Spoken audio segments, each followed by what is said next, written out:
Just a tragic situation in South Korea where that ferry overturned. Students on board, hundreds of students, they're still dead or missing. I think at last count they've recovered more than 180, but there's still more than 100 missing, feared dead in the dark rooms of that submerged vessel. And you can't imagine what the parents of these kids are going through. The relatives, in fact. It just not the parents. I mean, families of these kids and the people that were on board. You can't imagine what they're going through. Well, now the bodies of the South Korean ferry disaster victims have been mismatched at the morgue, and some of the families are getting the wrong body. Our guest is Ken Jenkins. He's a crisis consultant. He had gone to Malaysia to help the families there. Ken, we've talked to you a few times. This is the first time we've talked to you about this. Good afternoon. Hey, good afternoon, Matt. You know, you deal with families during crisis, specifically aviation crisis, that kind of thing. What is? I can't imagine what this does to the family members of these victims. I mean, first of all, what are they going through? Those that are still missing. Well, you know, it is such a tragedy. One, what happened to the ship, but two, this is just additional insult to injury.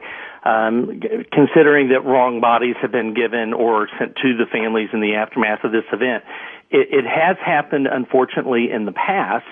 During September 11th, there was an instance of a fireman's body that was returned to the wrong family.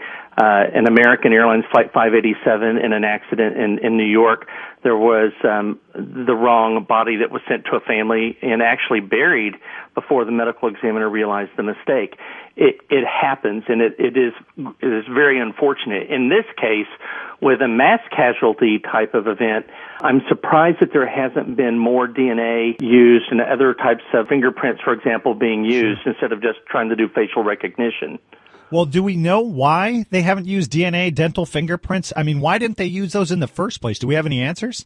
You know, I've not heard anything about why they have not done that. And it's amazing to me. One of the first things that I did when I saw or read the article about that was to see if Korea was a member of Interpol. And Korea is a member of Interpol, and they have access to disaster mortuary services through Interpol to help them with identification and temporary morgue facilities to help prevent these kinds of things from happening.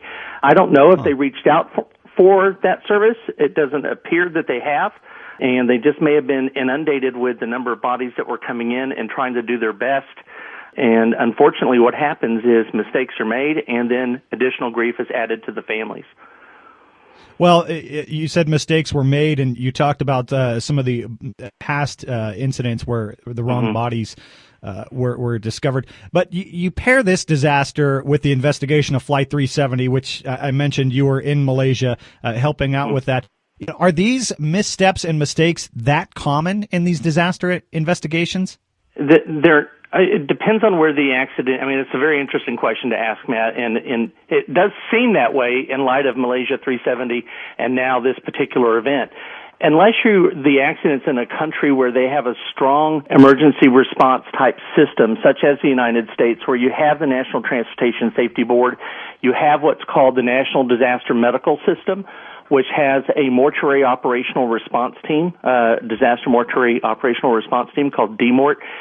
You have a much stronger sense of organization and control over the investigation, where we haven't seen that in South Korea. So I don't know if that's because they're not following their processes, or they simply don't have processes in place to prevent this type of event from, one, occurring, and two, when it does happen, to keep the investigation within the confines of the investigators. If you look at the television coverage, you can see a cast of hundreds, if not thousands, of folks out there, and I'm surprised by that.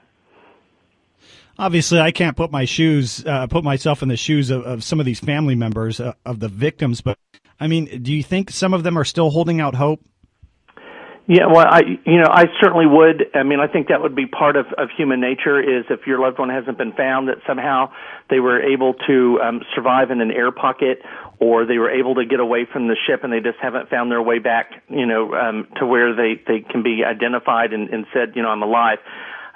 However, there's also been quite a few news reports that have said there are no air pockets on the ship. They do not expect to find any survivors.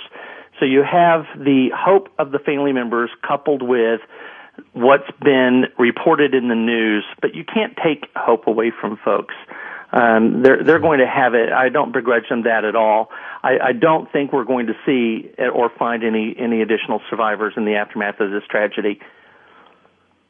And obviously, with the mix-up of the bodies, the funerals are delayed too, I would think. Well, and that's if Interpol or an organized disaster mortuary response had been in place, then there could be a flow, if you will, of the process of how the bodies are identified and then released to go to funeral homes, and it would be a much smoother transition than what they're experiencing today.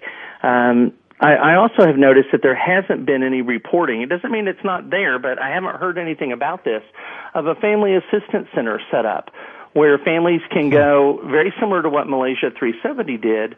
Malaysia Airlines set up family assistance centers where family members could go and await news and information and be briefed by the accident investigators on what's going on. One of the news reports today showed one of the officials with the investigation being pulled out of his office and being beaten by family members. And that wouldn't happen in the United States and in other countries. Some of it is cultural, and for other reasons, lack of process or procedure in place allows those types of things to happen here.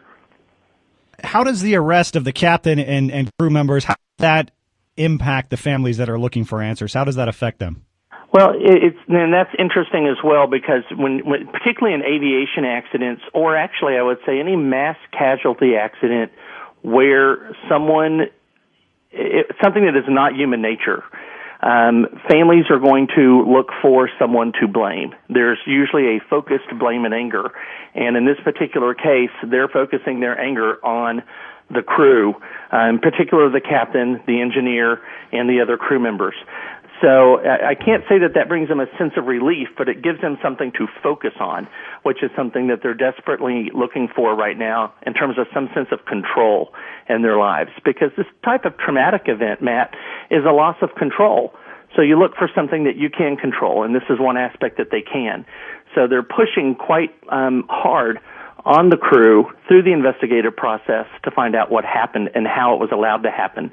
That there could be 3 times the amount of cargo, more people than were supposed to be allowed on the ship, spending only less than $600 to train crew members, are all things that certainly point to negligence at this stage of the game.